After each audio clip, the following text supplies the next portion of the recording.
event, the Vaishnava event that we have on a calendar, the Vaishnava calendar today. It is the appearance day of Srivas Thakur, I guess. And there are so many wonderful narrations in the Chaitanya Bhagavat and Chaitanya Charitamrita related to Srivas Thakur. For most of us, we are aware of the history of Srivas Thakur. He is one of the members of what we call as the Panchatattva, the Supreme Personality of Godhead, who has appeared in a fivefold form. The Panchatattva, the Supreme Absolute Truth that has appeared in a fivefold form. Sri Chaitanya Mahaprabhu, Sri Nityananda Prabhu, Gadadhar Pandit, Sri Advaita Acharya, and Srivas Thakur. So Lord Chaitanya is the Supreme Personality of Godhead himself, and his expansion is Lord Nityananda. So Lord Chaitanya is not different from Lord Krishna. Lord Nityananda is not different from Lord Balaram. And Advaita Acharya is the incarnation of the Lord. He is the expansion of the expansion of the Lord. So he is non-different from Mahavishnu and Sadashiv.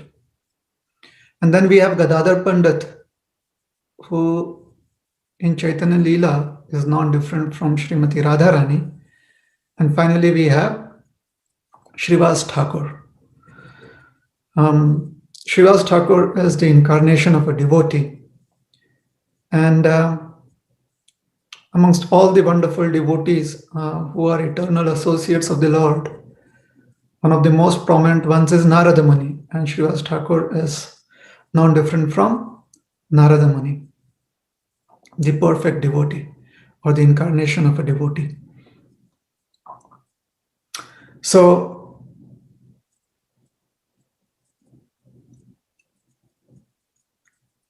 Sri Chaitanya Mahaprabhu has exhibited his pastimes predominantly in two places. One is in Bengal, in India, and the other is Odisha, in India too. And these are neighboring states presently in present-day India. Bengal is a land in the laps of Mother Ganga, and Odisha is related to the ocean. The entire state of Odisha has on one side as its border the ocean, the Bay of Bengal as we call it today. And it is also the land of river Mahanadi. So this river Mahanadi and the ocean are closely associated with the pastimes of Lord Jagannath. And Mother Ganga, along with her various tributaries, the Saraswati, which is also called as the Jalangi or the Jamuna, and so many other tributaries, she is closely associated with the pastimes of Lord Chaitanya in Bengal, especially in the 9 islands and the neighboring area. The 9 islands, the city of 9 islands, or the territory of 9 islands is called as Navadvip. So Srivas Thakur is associated with Lord Chaitanya in both places. Other than this, Lord Chaitanya also has given his mercy by visiting places in South India, and then on the way to Vrindavan, he visited Varanasi and Prayag and so on and so forth. A bulk of Lord Chaitanya's pastimes in Navadvip has Srivas Thakur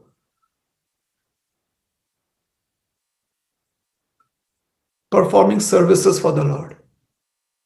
So a large part of Lord Chaitanya's Leela in Navadvip involves Srivas Thakur. Today we'll just focus on one of those pastimes, which would justify the topic that we have chosen for today.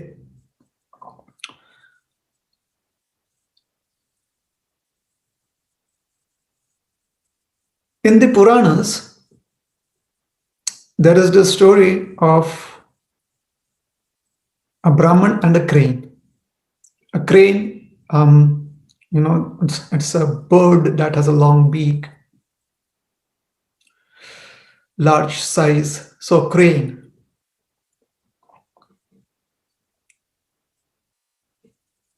And actually, the story is also in the Panchatantras. Actually, so one of the Niti books, the books that teach you valuable lessons. So, according to the story, a Brahmana, being a well-wisher of all living entities,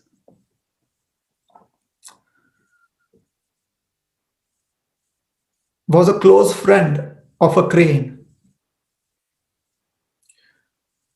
The Brahman was a simple-minded person, very humble, with little wants, generous, and always remembering the Supreme Lord. In the association of the Brahman, the crane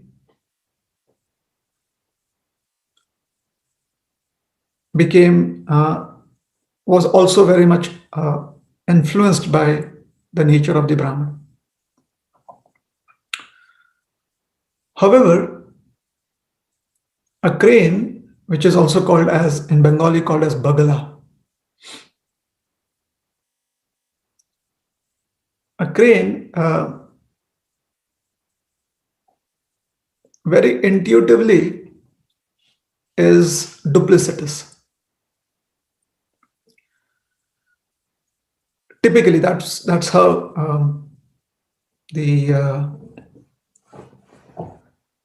in the ancient times, the ancient stories would describe cranes as. Why is there duplicity in the crane? Because the crane is a fish eater, subsists on fish, on eating fish. So the crane will stand in shallow waters of a pond and wait for the fishes to come near to it. So it appears it is non-moving. So from a distance, it appears as if the crane is meditating or is in deep meditation, like a sage. And as soon as some fishes are within its range, it immediately lunges forward to catch one or more fish in its beak. The fishes or the fish are not really aware, or they kind of get misled as the crane is very stationary and does not make any movements. So therefore, whenever there is a charlatan making the presence of being in meditation, then in India, such a person, a charlatan, is called as a bagala or a crane. duplicitous. So the crane became very straightforward and very much honest in the association of the Brahman. And this made the crane go bankrupt, because now the crane lost its art of making some money in this world, lost its art of subsistence, of survival. So the crane came to the Brahman and he said that I'm facing this problem in life. So you being my friend, please help me out. So the Brahmana, he said, all right, I will do so.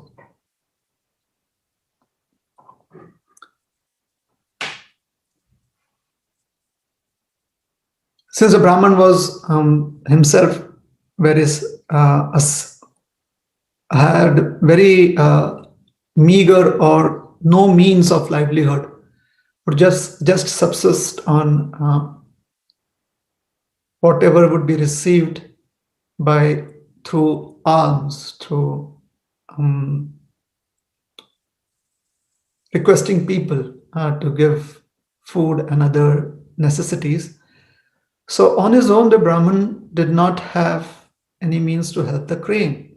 However, the Brahmana had told the crane that he would help him. So he shared a confidential secret with the crane. He said that in the forest, I have some friends. They are from a different clan, different species, called as Rakshasas. Basically, a Rakshasa is a species of is that species that is never satisfied how much ever they eat, and there is no restrictions on what they eat. So they eat whatever they can and they are still always hungry. So that is what is a Rakshasa. So they can be man eaters too, and they are meat eaters. However, they are powerful beings. So the Brahman had, this Brahmana, being a friend to all, was also a friend to the Rakshasa clan, to this particular community. So he said that once they told me that they knew certain mantras, they knew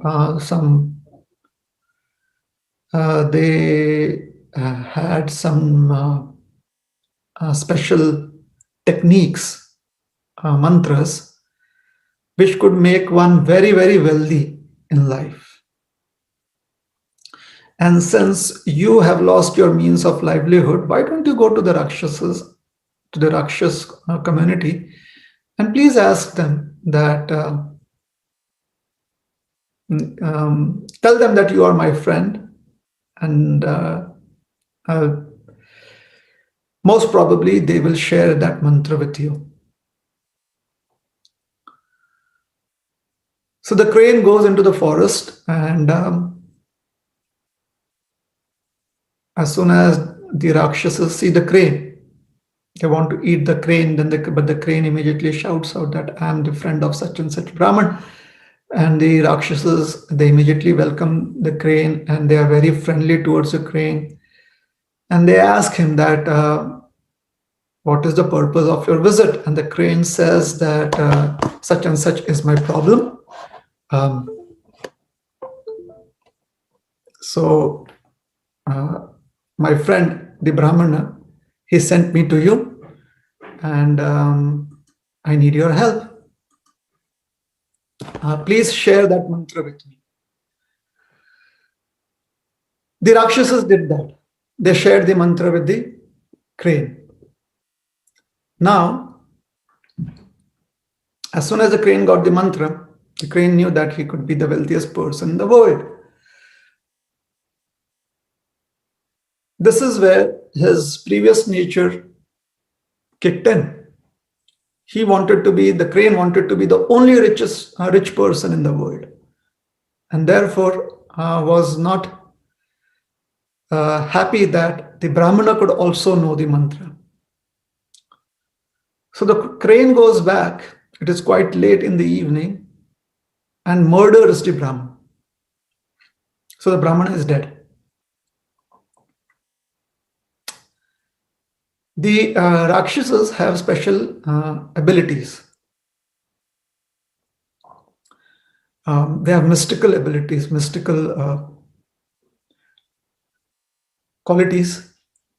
One of their mystical abilities is that they can see things beyond normal vision. So they have supranormal vision. So they immediately realize that the crane has killed the Brahman, and they're exceedingly angry. So the entire troop, the entire huge crowd of Rakshasas descend on the crane, capture him, and thrash him up. And then they say that actually you deserve to die. We are Rakshasas, we eat whatever we see. We really don't have any restrictions on what we eat. However, even as Rakshasas, even as man-eaters, we have a code that we follow. We never eat the flesh of an ungrateful person. And you, crane, are so ungrateful. But you need to be punished. So we will take you to our cousins.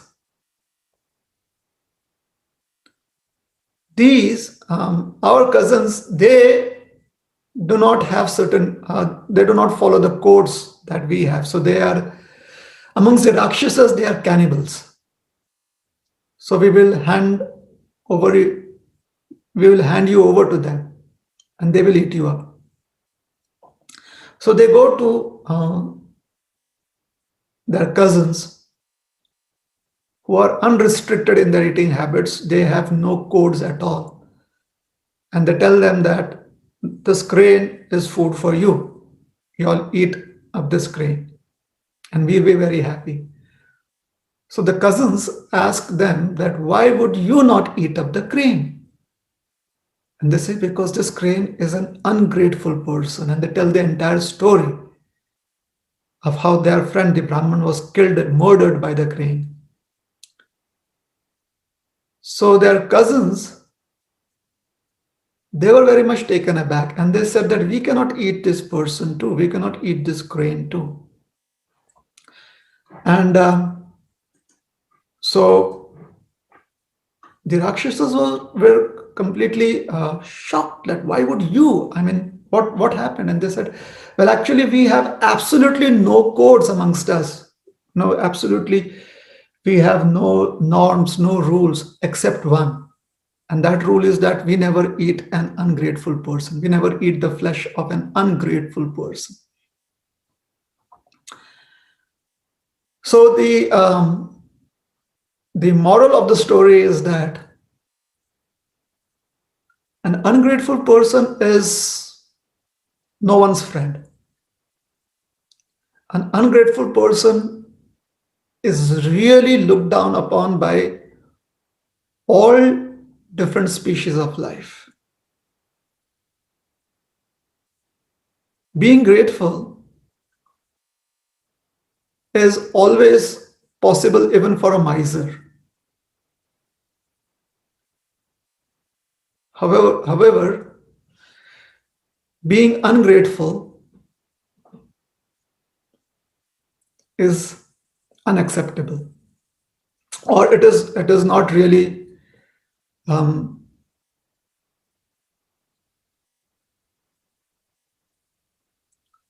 all kinds of people understand ungratefulness.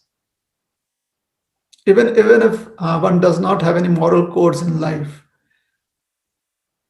even such people understand uh, ungratefulness, and they do not want to be a part of it. No one wants to be associated with an ungrateful person. In fact, an ungrateful person doesn't have a single friend.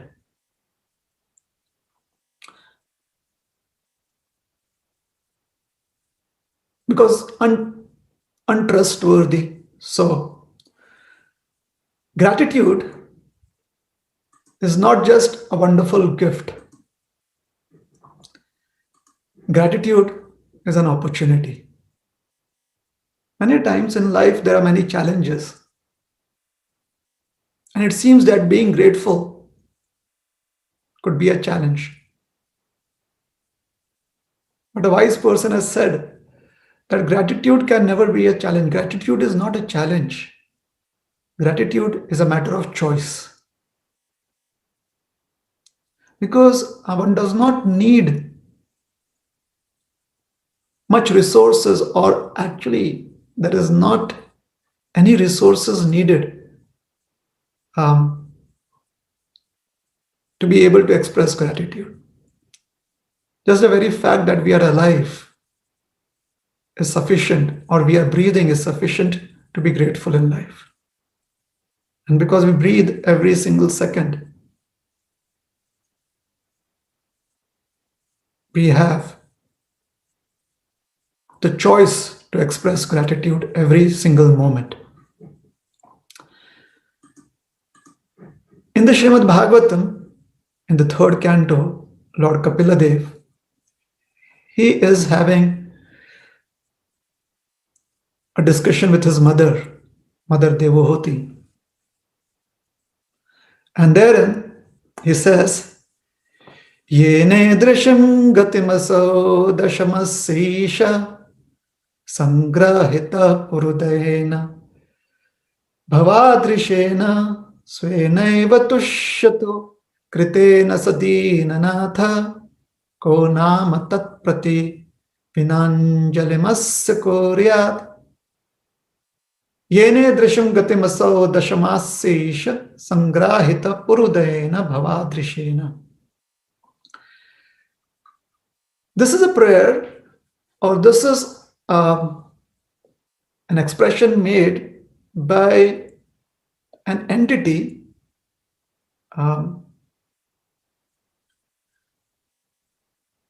which is seemingly unbelievable. Sometimes we find references in scriptures, or we find descriptions in the scriptures that really astound one. And this is one such description. The translation in English is, My dear Lord, by your causeless mercy, I am awakened to consciousness. For this causeless mercy of the Supreme Lord, the friend of all fallen souls, there is no way to express my gratitude but to pray with folded palms, folded hands. Dasa Mas, 10 months. The Srimad Bhagavatam reveals through the words of Lord Kapiladev the prayers expressed by a 10-month-old embryo. And in fact, there is a suggestion therein that this may be a prayer offered by every single embryo in the womb of its mother. Now, typically, we know that in the human species, a normal delivery is any time after 9 months of pregnancy. which typically means that in the 10th month of conception. So the actual date of conception may be a little difficult to really estimate. Hence, typically, it is considered to be that particular month is not taken as directly as the month of conception. So 9 months, since what medical science says could be the probable date or month of conception. So in the 10th month, or after 9 months are over, in the 10th month of conception, there the embryo finally can appear outside the womb of the mother through what is called as birth. So within the womb itself, the 10-month-old embryo, Dashamas, Isha, is praying unto the Supreme Lord. That's astounding. If a 10-month-old embryo that is within the womb of its mother has the capacity to express gratitude unto the Supreme Lord, then we can accept that it is very much imperative and it is very much possible too for all humans to express gratitude whenever they can. It is a facility that all of us have. And if you're not able to do that, then it shows that we have an intensely miserly heart. Like we have this like super miserly heart, a super miserly attitude. We willingly and consciously refuse to be grateful. And just the very thought of it seems so very unacceptable. To some, it may be disgusting. To some, it may be abhorring. People may abhor this idea that one would never want to be grateful. How is that even possible? So we understand that being grateful is an opportunity. It is a choice to be made. And making choices, or being able to make a choice, need not be seen as a challenge in life or as a difficulty in life. Making choices need not depend on the external circumstances. Making choices is an expression of who we are. Being grateful is an opportunity, or it is a facility to express the right choice or an acceptable choice.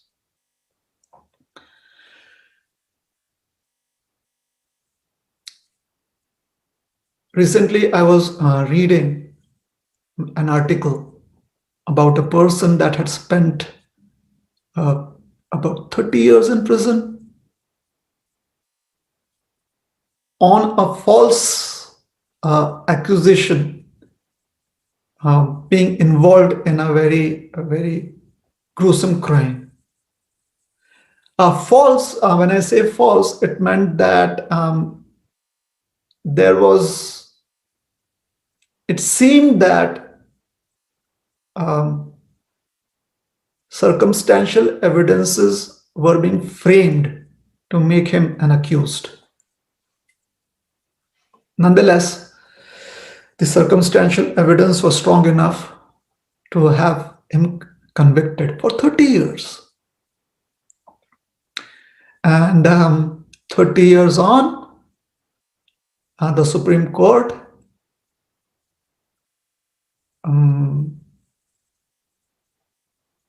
released him. The person was on the death row.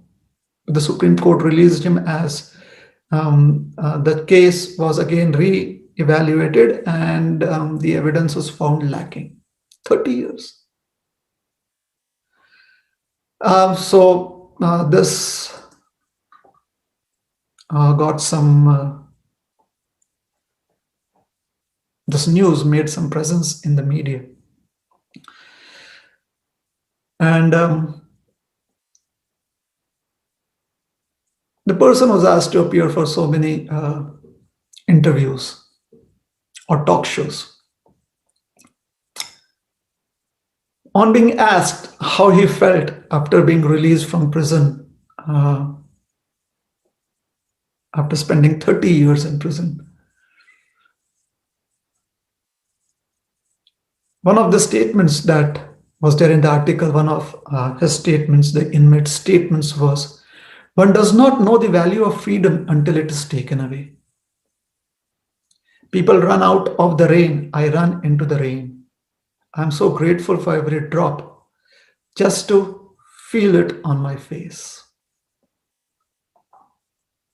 Now, this may be an ordinary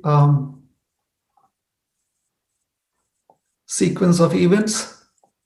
This may be an ordinary scene from day-to-day life, or we could read deep into it. We could look into this statement from a Krishna conscious perspective. That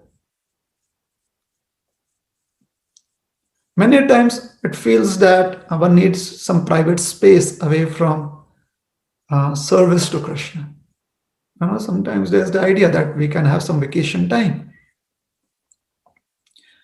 Typically, when we are very much caught up with the nitty-gritties of the practice of Krishna consciousness. Do this, don't do that, don't do this. The rules and regulations. And the inner emotions of those of the practice that we are having, the emotional connect is not as deep, is not as motivating. So then there is the idea that, yeah, let's have some vacation time. However, when we realize or when we see that how old age, disease, and death actually are keeping us bound, and we actually and we can feel or we can relate to the experience of advanced saintly personalities who have had freedom from these vagaries of freedom from these travails of material life.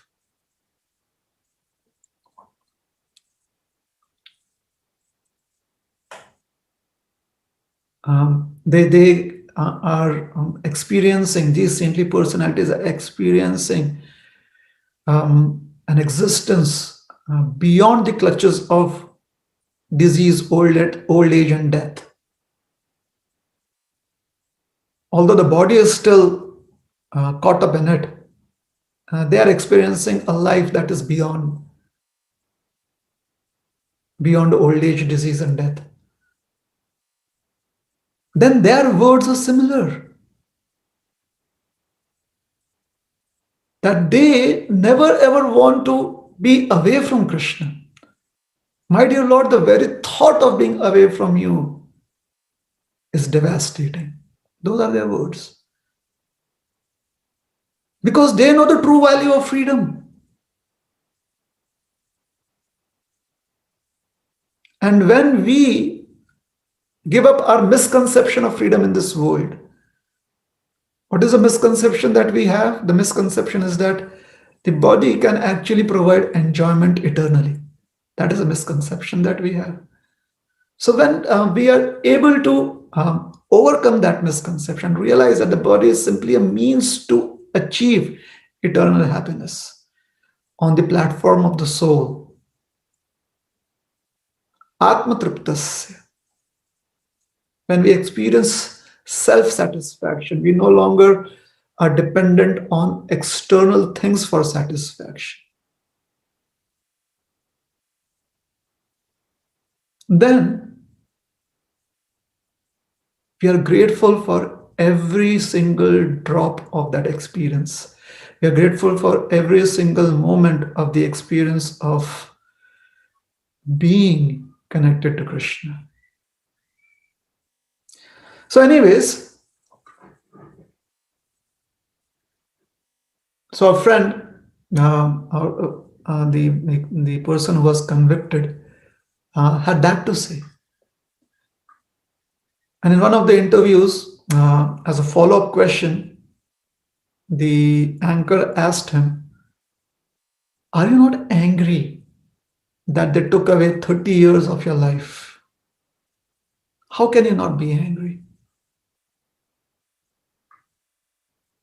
And the answer given was really very, very revealing. The answer was, if I'm angry and unforgiving, then they would have taken away the rest of my life.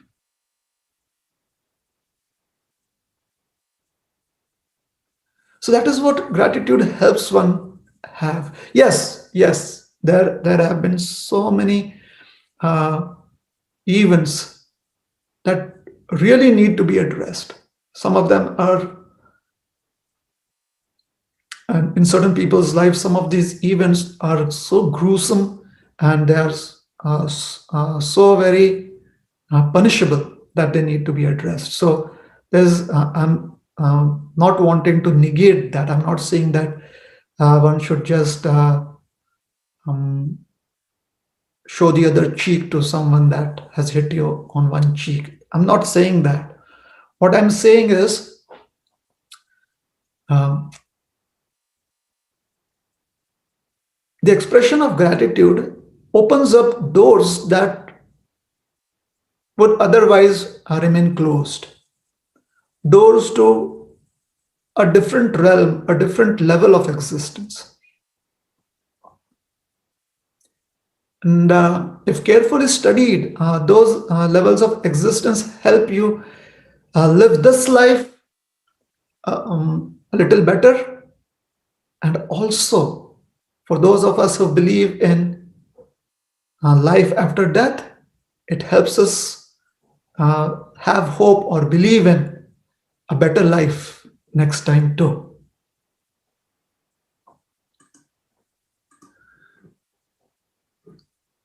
So why let anyone or why let events control our lives, just wallowing by just wallowing in, or just remembering mm, all that is very much negative in our lives?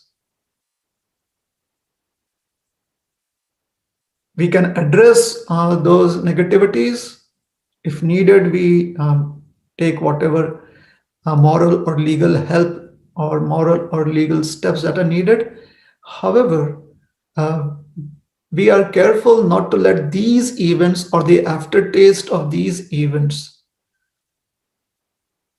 prevent us from living a fuller, a better, a more harmonious life in the present. And this is what gratitude gives us, this opportunity. Another wise saying in this context is, gratitude makes sense of our past, brings peace for today, and creates a vision for tomorrow. It helps us make some sense of our past. That could be our perception. It is not necessary that we need to make that a universal perception or try to explain to others, just for ourselves.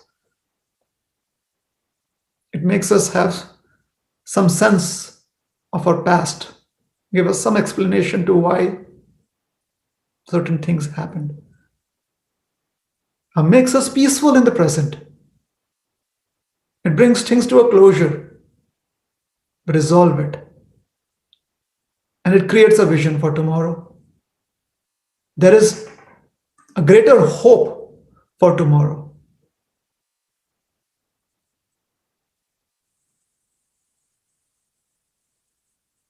What kind of hope?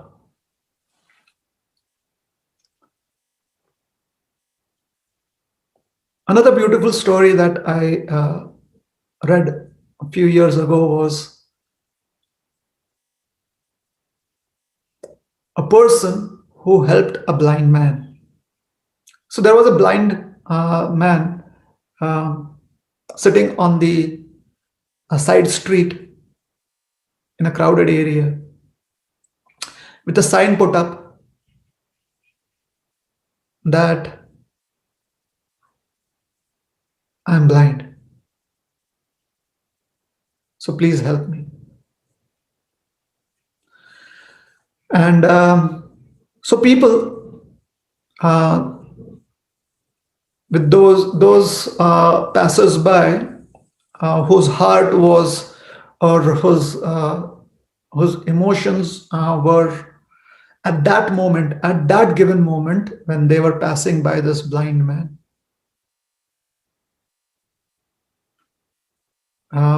When they um, passed this person, because at that particular moment they were open to the idea of understanding the blind person's situation.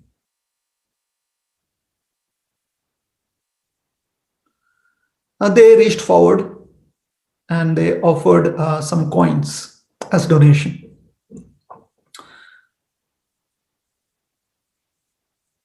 However, we know that on any given day, the stats, if you look at the statistics, then it won't be a large number of people that would, um, at that moment, be open to giving donations. Especially if they see that there's a blind person. I'm not saying that people are bad. I'm saying that there are so many things that affect our emotions at any given moment. So the most giving person at a moment could also kind of oversee this opportunity. It's quite possible. So there were not many people who are offering donations. One passerby comes by and offers a few coins, and then picks up that sign, turns it around, that board, turns it around and scribbles on it and puts it down. And before the blind man could ask him that, what did you write? He leaves, or she leaves. He doesn't really know whether it's a he or a she, a passerby. All of a sudden, he finds that more and more people are approaching him and offering him coins. Towards the later part of the day, um, the blind man who has very acute hearing realizes that I understand, I have heard this, the sound of these shoes clicking on the pavement before today. The reason being that he realizes that this could be the same person that had in the morning scribbled something on my board. So acute sense of hearing. And that thing stuck. Who is it? And therefore his mind focused on the sound of the shoes clicking on the pavement. So when the shoes come and stop, or when it seems to the blind person that the shoes have stopped moving and the last sound was made right in front of him, he looks up, sensing somebody to be there, and says, are you the same person that scribbled something on a board today morning? And he said, yes, I did. What did you write? Because after that, I find many people are open to helping me out. And he said, well, I wrote the same thing that you wrote. However, I used different words. You wrote, I'm blind. I cannot see. I wrote, it is such a beautiful day. Please enjoy it, for I cannot. I am blind. And this story, obviously, the person who, for the first time, may have told this story, maybe it's an anonymous author, maybe someone, I'm not sure who the author is. The story helps us understand what gratitude does. One way to look at this story is about to see the effect of having a grateful heart.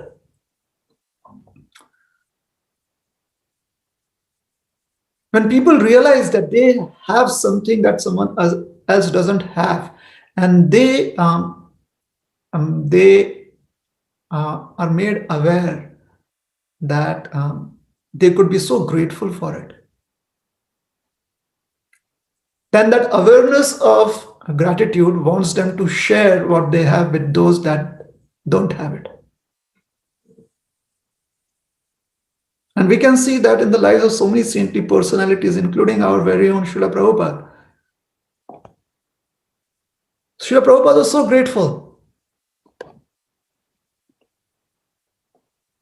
to his spiritual master. He was so grateful to the Supreme Lord, to Srimati Radharani. And that made him want to share this knowledge with the entire world, so much so that at the advanced age of 70, he took this arduous journey on the Jaladuta for 2 months over the Atlantic through so many storms, seasickness, couple of heart attacks.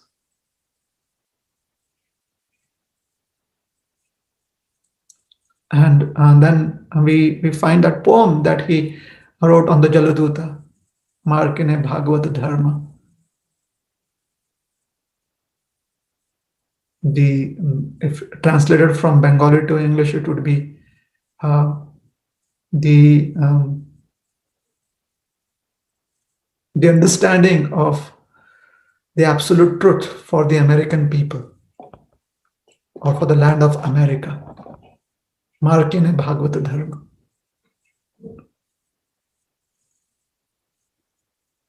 And the rest is history. Today we are, as members of ISKCON, we are well aware of the miracle, this wonderful Krishna consciousness movement, the International Society for Krishna Consciousness, that Srila Prabhupada brought forth. So, someone has rightly said, when we focus on our gratitude, the tide of disappointment goes out and the tide of hope and love rushes in.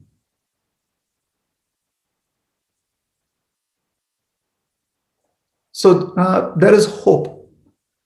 And it is hope that also comes hand in hand with generosity. We want to share. Where there is hope, we want to be a part of it. We want to do something about it, and we want to share because it is so good. So that is a grateful heart. Furthermore,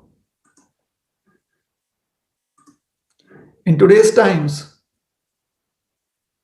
the times of social media and cryptic messages and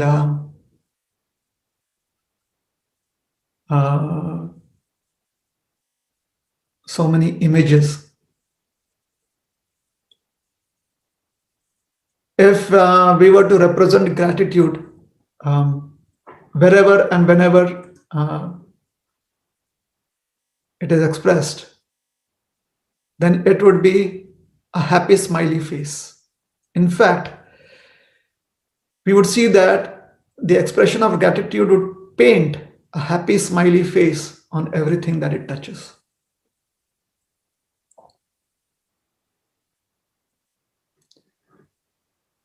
Now in Chaitanya Leela, Lord Chaitanya's pastimes, before he took sannyas.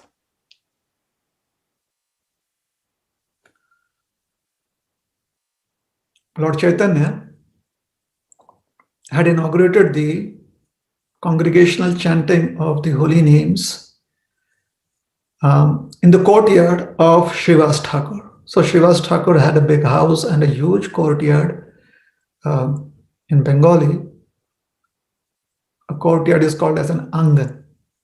So this is Srivasa Angan. And that is where Lord Chaitanya, inaugurated the daily chanting of, or the daily congregational chanting of the holy names of Krishna. Hare Krishna, Krishna Krishna, Hare Hare, Hare Rama, Rama Rama, Hare Hare. Every day in the evening, all the devotees would come together in the courtyard of Srivas Thakur, and there they would have this chanting and dancing. So there would be melodious chanting of the holy names, Sankirtan, and then there would be all the devotees dancing in ecstasy, in happiness, in joy. And this would go on for so many praharas. This would go on for the entire night, through the night into the morning. And only when the sun would begin rising on the eastern horizon would the devotees grudgingly end this wonderful Sankirtan, this wonderful festival of chanting and dancing at Srivas Angan. However, Lord Chaitanya had a caveat. He had instructed Srivas Thakur that only those who are free from material desires can participate in this kirtan. And that was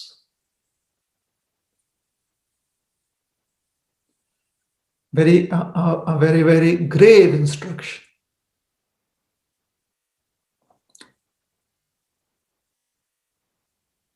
Srivas Thakur was very careful not to allow anybody who did not qualify for kirtan.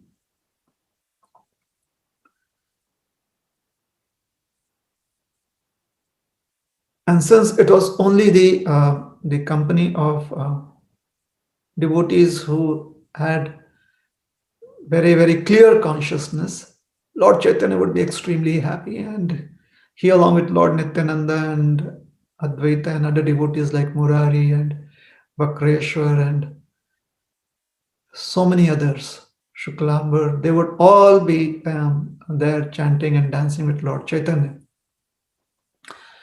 One day, towards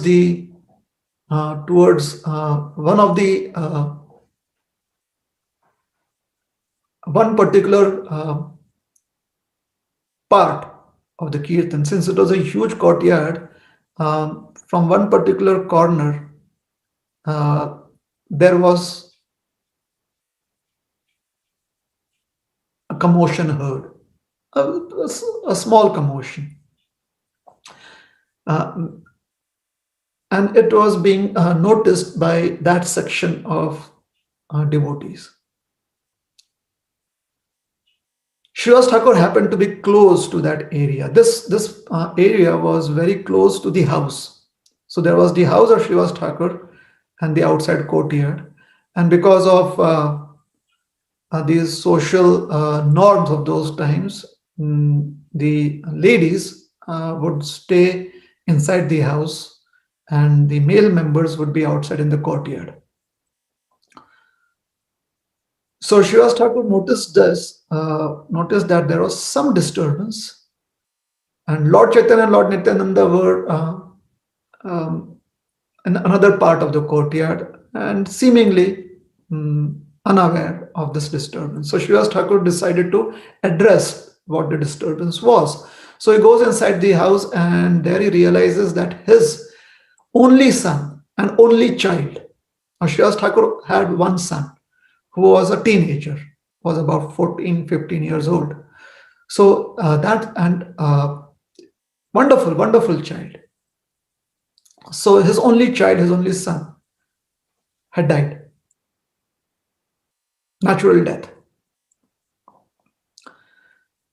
And his wife and other ladies were crying, and they couldn't stop sobbing. This was heartbreaking. He comes in, he realizes that here an untoward incident has happened, and outside Lord Chaitanya is dancing. So Shriyas Thakur, he takes a decision. He tells the ladies that they need to keep quiet, or they need to lower down the volume of their anguished cries, so that the Sankirtan outside is not disturbed and Lord Chaitanya's dancing is not affected. He said that it seems that the child is dead, and there's, you cannot call 911 now anymore. It was clear that no amount of medical help could do anything, change the situation. Obviously, in those days, we expect that the medical facilities may not be as what it is today. However, the point was that this is finality, for the child. The child is dead. So he says, he tells them, I understand you want to express your sorrow, and it's normal. Control it or keep it very low. I don't want your sound, to interrupt the Sankirtan outside, especially the dancing of Lord Chaitanya. And his Shriyas Thakur's, we can from a very neutral perspective understand that now only the rites had to be done, and that could be done, after some time too, after a few hours too. So his intention of trying to not interrupt the Sankirtan was not abnormal. It was all right. However, he, being the father of the child and still wanting to go ahead with the Sankirtan, expresses his understanding of the philosophy of life, his desire to serve the Supreme Lord and serve the devotees. That is what it expresses. That how powerful is his desire to serve the devotees, to serve Lord Chaitanya. And also, it also explains his keen understanding of life and death. Shriyas Thakur, he told his wife and the other ladies that the child is dead and there's nothing that we can do about it. And there's Sankirtan happening outside, and the Supreme Lord himself is involved in the Sankirtan. What more auspicious situation would we need? This is so auspicious, and therefore let this auspiciousness continue. So we see that he is being considerate also. He's not being inconsiderate, and at the same time, he is also expressing this deep commitment, or his very intense service attitude towards the Lord and his devotees. The Supreme Lord, Lord Chaitanya, being the Lord, he's also his expansion is the Lord of the heart, the Paramatma within the heart, understands that there must have been an untoward incident. The dynamics of this pastime is very, very interesting. The Supreme Lord, who is the knower of everything, only understands that an untoward incident has happened. And this is the power of devotion. The power of devotion is that, or the power of devotional service is that Krishna becomes mesmerized. Tat aham bhakti uparitam ashnami prayatatmana. There's so much of stress put by the acharyas on the word ashnami in the Bhagavad Gita, in that verse. Patram pushpam phalam toyam yome bhaktya prayachiti tad aham bhaktyu ashnami. Ashnami, ashnan means to eat.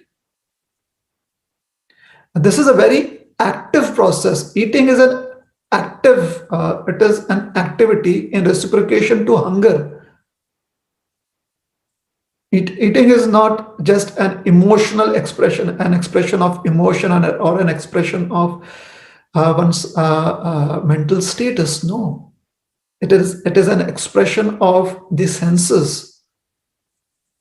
Eating, you eat, you consume something because you are hungry. And the Supreme Lord says that the only subject matter that can make him hungry, the Lord who is beyond hunger, becomes hungry just due to one subject matter. And that is tad aham bhaktyoupaharitam ashnami. In order to eat, to accept, or to devour, you can use that word, although that word is a very strong word, to consume, to completely take in the devotion that is being offered unto me in the form of the fruit, the flower.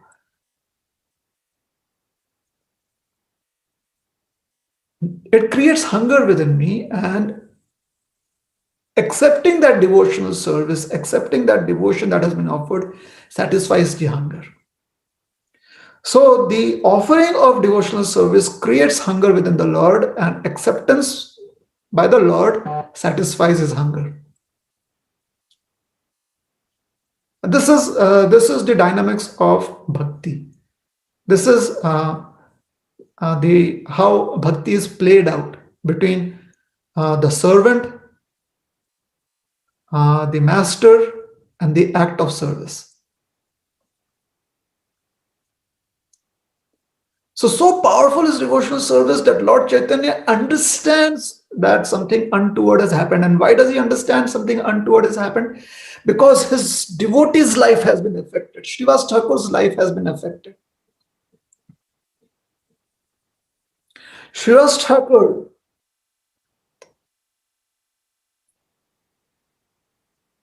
is considering the fact, or is considerate of the fact, that his only child has passed away. And he is happy that the passing away has been in the presence of the Lord's holy names.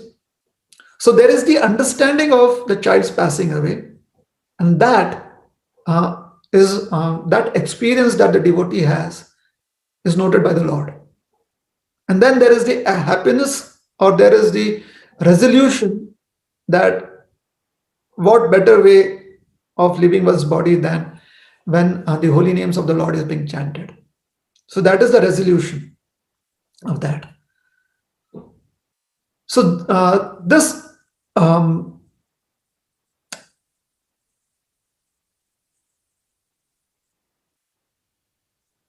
feeling of emotions, or let us say this expression of what Srivas Thakur is going through is being felt by Lord Chaitanya. And therefore he stops the kirtan and he calls Srivas Thakur and asks him, has any untoward incident happened in this house? And Srivas Thakur says, my dear Lord, wherever your lotus feet are, nothing inauspicious can happen there. So the Lord accepts Srivas Thakur's word verbatim. He is satisfied with Srivas Thakur's statement. And he again continues on Srivas Thakur's insistence. The Sankirtan continues, and the Lord stops it again and he says, I can feel it. Srivas, has something untoward happened. So the Lord can feel what Srivas Thakur has been through. But Srivas Thakur is trying to keep that away from the Lord or his understanding of the philosophy of life and death is overpowering the event that would normally affect any parent. So it is overpowering that, and the Lord is not able to access, or it seems within the pastime, according to the dynamics of this pastime, the Lord is not able to access that, or he is not wanting to access it, whichever way you take it, the Lord's desire. So the Lord has that information because He's the all-knowing Lord. He is not accessing it because of Him being the independent Supreme Personality of Godhead. And then we see how the pastime plays out, how the pastime reveals, unfolds. We can see that. After about 2 praharas, which is like 6 hours, sometimes the English translation says 7 hours of kirtan, when the dawn arrives, some devotees inform Lord Chaitanya that Srivas Thakur's son has passed away. The Lord says when, and they say about 2 praharas ago, about 6 to 7 hours ago, and the Lord is so shocked. In fact, the Lord is more devastated than Srivas Thakur. He says, "Where is the child?" And then he sees the condition of all the ladies. So he goes to where the child is, the body of the child is laid on the bed. And the Lord revives the child, and the child comes back to life. And the Lord asks him, "Where did he go?" And the child explains that, "My dear Lord, my karma played out. This was the duration of time that I had to spend in the house of this great devotee. I was extremely fortunate that I could see your lotus feet. And now, according to my destiny, I have to go wherever my destiny takes, wherever the fruits of my previous activities take me. I'm sure that it will be auspicious because I've seen, I have received the mercy of your lotus feet, and I have received the mercy of your great devotee Srivas Thakur, my father. So now kindly let me leave." And then the child lies down back on the bed, and the body becomes lifeless.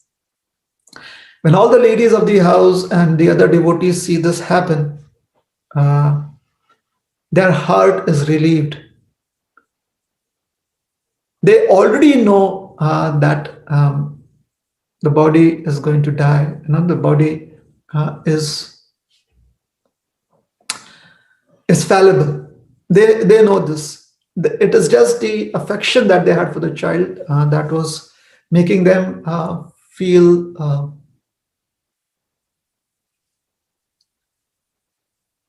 some kind of guilt that, "Oh, dear child, we did not do enough for you."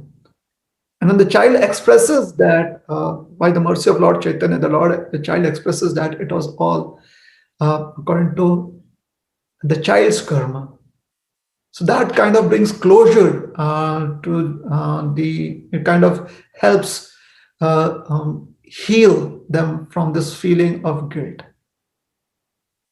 That the child's destiny and their responsibility was all properly done. The child's destiny is taking the child to its future destination, and their responsibility as parents was done. However, Lord Chaitanya is still amazed that Srivas Thakur would not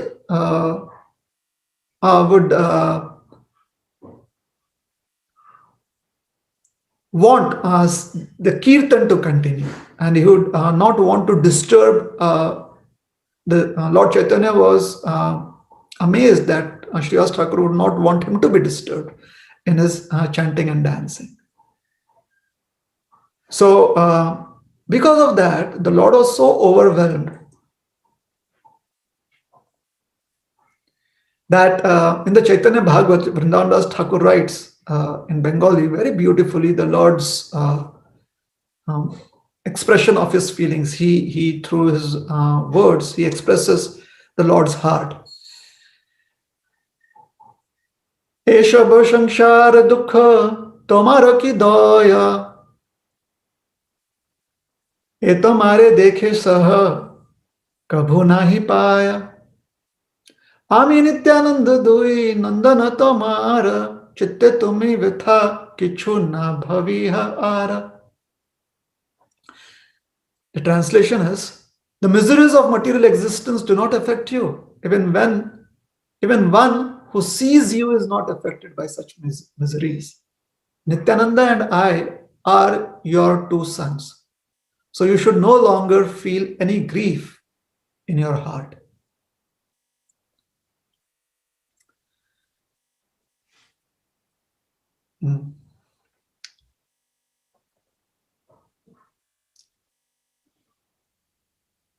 Here we see the Supreme Lord who is performing his pastimes as the son of Mother Sachi, who has performed beautiful pastimes as the scholar Nimai Pandit, as the sannyasi Sri Chaitanya Mahaprabhu. He is expressing gratefulness towards what Srivas Thakur has done.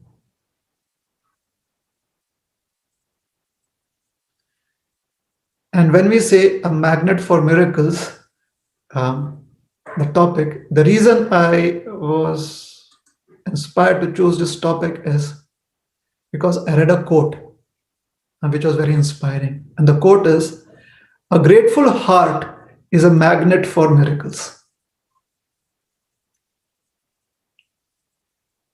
You see here in the pastime, it is so wonderful. The Lord is overwhelmed. The Lord states that one who sees Srivas and Srivas Thakur is not affected by material existence or the miseries of material existence. So one who sees him, who is imbued with this quality of being unaffected by the miseries of material existence, all those who see him are also not affected by such miseries. Srivas Thakur himself is grateful that Lord Chaitanya is performing Sankirtan right when his own son is destined to leave the body. He is grateful for that. His gratitude is being reciprocated by Lord Chaitanya, who is being grateful to. So he says, Srivas, please don't feel grief in your heart anymore. Your son obviously has departed to another destination. However, you shall not be childless. I and Nityananda both are your two sons. So the Lord is not just offering himself to Srivas Thakur, is also offering Lord Nityananda to Srivas Thakur as his son. And that is the miracle that a grateful heart receives and also shares with the world. The benedictions of hope, of love, of having aspirations beyond our imagination, or being able to see what we can aspire for beyond our imagination. And therefore, in Krishna consciousness, we try to be grateful for all the gifts that we have received, for all the wonderful blessings that we have received. And we try to share that with others to whatever extent we can. So a grateful heart is a magnet for miracles. Thank you very much. Hare Krishna. Are there any comments or questions at this point of time? Hare Krishna, Prabhu. Thank you very much for your wonderful presentation and reminding us about gratitude. What a wonderful attitude. It's Such a nice thing. So perhaps maybe now we have a few minutes for some questions, reflections, realizations. Devotees, at the bottom of your screen, there is a reactions button. Feel free to raise your hand if you'd like to say something. Click that button and we'll take them in order. We have Surendra Prabhu first, please. Krishna Prabhuji, it was very, very nice class, and I was just thinking a few months ago when one of the brahmachari from ISKCON Delhi said this, and the gratitude actually is one big thing hidden in that, is that the blessings come basically. As soon as you express the gratitude, the blessings are just flowing towards your way. And he was telling a story. Basically, he was narrating in Hindi, and what he was saying is that if you have to stay alive in a spiritual life, you can only survive based on blessings. And then he said that especially blessings from older mothers who are very simple. And he was telling that there was one Mataji, she was probably towards the older side, and I forgot what was her need, but he satisfied that. And the older lady was also very satisfied. And he said that tum ajivan isi vastra mein raho. He was a brahmachari, so she said that, throughout your life, basically, you stay in these saffron clothes. So that was the blessings he received when she was very satisfied, whatever she was in need. I don't remember. So the gratitude is actually a very important thing, and it can easily be expressed if our life is not complex. And if our need is very well defined, and a simple life, that's why Srila Prabhupada says simple life. And I personally feel that if we are simple, the gratitude is just always on your lips. Because you don't think for personal benefit or nothing. You want to finish right there. Give and take kind of. Thank you very much for this. Thank you so very much. Thank you for the wonderful reflection. Thank you, Prabhu. Are there any other comments or questions?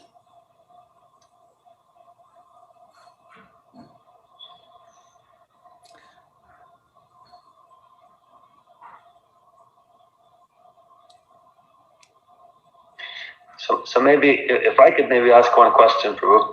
So you have some practical tips for us to cultivate this attitude of gratitude, something that we can apply every day, because we want friends, right? We don't want to have no friends, right? We want to be happy. We would like blessings, and we want all of those things. So are there some tips that you could give us that we could include in our day-to-day activities?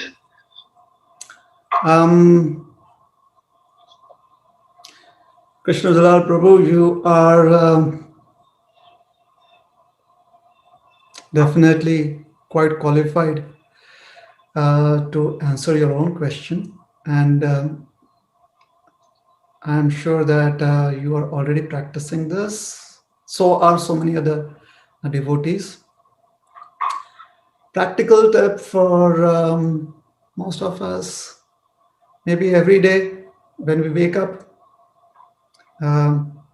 we can express gratefulness for having another opportunity in this body to serve Krishna, to remember Krishna. And at night when we go to sleep, we can remember at least maybe 5 things or 10 things. Maybe write it down to express thankfulness. It could be as simple as I'm so thankful that I have natural oxygen to breathe, especially with this pandemic and lockdown. That we can relate to that so much. So every day, if we can count those blessings, we can be thankful towards the end of the day, and sleep. Have a good sleep with a thankful heart after expressing gratefulness, and in the morning, be grateful for having another day where we can use the present body with the present memory, and with, it's so very nice that we can retain our memory. We can retain. We don't have to relearn. It's not another birth in another body, so we don't have to relearn. So it's so nice that we can use all of that to serve Krishna, right from, let's say, the moment we wake up. So there is no relearning required. That's so wonderful. And everything else, if we read Srila Prabhupada's books, we can fill up the rest of the day with whatever else we need. So yeah, that's it. Thank you very much, Prabhu. Wonderful. Thank you. Gaura Prasad Prabhu is making a comment here. He's saying, gratitude unlocks fullness of life is a wonderful quote. Yes. It does, yes. Thank you so much. Once again, it's so nice to see you, Prabhu. I've seen you at Surinder Prabhu's house a few times. You've come to Ottawa, and now we have the good fortune of having your association here at the temple through Zoom. And we hope that we can also soon one day have an in-person association of yourself. And thank you very much. Thank you so much for joining us today. Thank you so much. Hare Krishna, Srila Prabhupada ki jai, Gaura Bhakta Vrinda ki jai. Hare Krishna.